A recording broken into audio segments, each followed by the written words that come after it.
কেরালা চেন্নাই থেকে কিছু ছেলে বাড়ি গেলে আমাদের কিছু গ্রামের লোকজন বা ছেলে পিলে আমাদেরকে নিয়ে টোল করে। সোশ্যাল মিডিয়ায় দেখছি আমাদেরকে নিয়ে অনেক টোল করেছে অনেক ছেলে। তো আমাদেরকে নিয়ে টোল তো অনেক করেছো, তাহলে কিছু আমাদের দুঃখের কথাগুলো শুনে নাও, ঠিক আছে?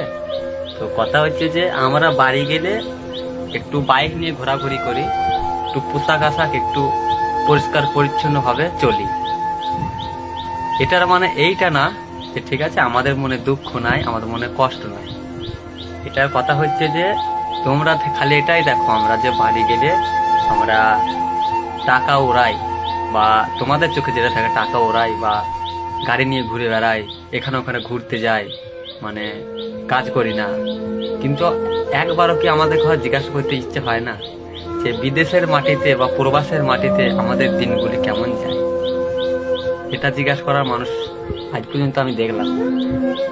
একটা খাঁচায় বন্দি পাখি যদি তাকে ছেড়ে দেওয়া হয়, সে যে কতটা খুশি কতটা আনন্দ পায়, ঠিক তেমনই আমরা এই বিদেশ থেকে বা প্রবাস থেকে এই জেলখানা থেকে বাড়ি গেলে ঠিক অতটাই খুশি বা আনন্দ পাই। তার জন্য আমরা নতুন করে কিছু জীবনটা উপভোগ করি, আনন্দটা উপভোগ করি। কিন্তু এখানে কেমন করে চলে সেটা আমরাই জানি, তোমাদের বোঝার মতন ক্ষমতা ওটা নাই। এখানে সারা দিন ডিউটি করার পরও রাত্রে গিয়ে রান্না করে আমাদেরকে খেতে হয়। এখানে এক গ্লাস পানি, যে আমাদেরকে কাছ থেকে গিয়ে এক গ্লাস পানি কেউ এগিয়ে দেবে এরকম মানুষটা আমাদের কাছে নাই, বুঝেছো? তুমি একবেলা খাও বা না খাও, তোমাকে কাজে কিন্তু যেতে হবে। এই চেহারা আয়নায় মুখ দেখার সময় আমাদের নাই, পরিবারের চাপে, টাকার অভাবে। এই যে দেখতে পাচ্ছ হাতগুলো তোমাদের দেখায়, ঠিক আছে? অনেক মানুষ ভাবে হয়তো এর কি নাকামো শুরু করেছে, কিন্তু নাকামো না, এই যে দেখায়, ঠিক আছে? এই হাতগুলোর অবস্থা দেখেছো তো? হ্যাঁ, এইগুলো কাজ করে হয়েছে, ঠিক আছে? এটা ওই মানুষের পিছনে লেগে না, ঠিক আছে? ক্যামেরার সামনে কথা বলতে সবাই পারে। এই অবস্থায়, ঠিক আছে, মানে এমন অবস্থা কি সময় ভাত খেতে পারি না, কিন্তু আমাকে কাজ প্রতিদিনই করতে হবে, প্রতিদিন না খেলেও চলবে। গ্রামে ঘুরতে ইচ্ছে করে, গ্রামের পরিবেশটাকে উপভোগ করতে ইচ্ছে করে, কিন্তু আমরা পারি না। আমাদের হাজারটা স্বপ্ন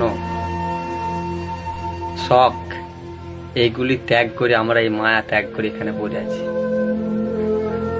আমাদের ইচ্ছে হয় না যে এইভাবে এই মাটিতে, এই বিদেশের মাটিতে পড়ে থাকতে, কিন্তু টাকার অভাবে এখানে এভাবে পড়ে থাকতে হয়। আমাদের অবস্থাটা যদি এখানে একবার কেউ দেখে, যদি ফ্যামিলির কেউ দেখে, তাহলে কি কান্না করে দেবে। আমাদের এখানে শখ আহ্লাদ স্বপ্ন বলতে কিছুই থাকে না।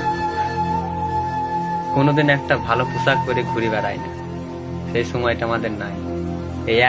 এই যে ময়লা ভরা পোশাকটা দেখছো, এইটা পরি এইভাবে আমাদের দিন চলে যায়, মাস চলে যায়, বছর চলে যায়।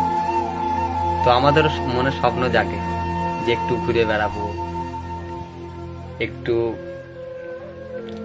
আরাম নিব, রেস্ট নেব, এগুলো আমাদের ইচ্ছা করে। তো কিছুদিনের জন্য আমরা যখন বাড়ি যাই, তো সেইটা পূরণ করার ইচ্ছাটা জাগে, তো সেইটা পূরণ করার চেষ্টা করি, বাকি কিছুই না।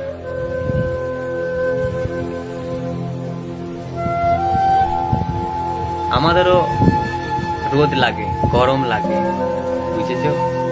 কিন্তু ওই যে কথায় বলে না, সব পথ বন্ধ হয়ে গেলে যেটা আছে ওটাকে নিয়ে খুশি থাকতে হয়। তো আমরা ওই এটার মধ্যে আনন্দটাকে খুঁজে নিয়েছি, এর মধ্যেই আনন্দটাকে খুঁজে নিয়েছি, হাজার কষ্টের মধ্যে আনন্দটাকে খুঁজে নিয়েছি আমরা। আর আমরা কেরালায় কাজ করি বলে আমরা মূর্খ, এটা ভেবো না, আনপড় গাবার আমকো মত শান্তি। তো আমরাও পড়ালেখা করেছি, ঠিক আছে, কিন্তু পরিবারের চাপে, টাকা পয়সার অভাবে এই বিদেশে মাটিতে পড়ে আছি। খালি তোমরা একা শিক্ষিত না, লেখাপড়া আমরাও দুকলম করেছি,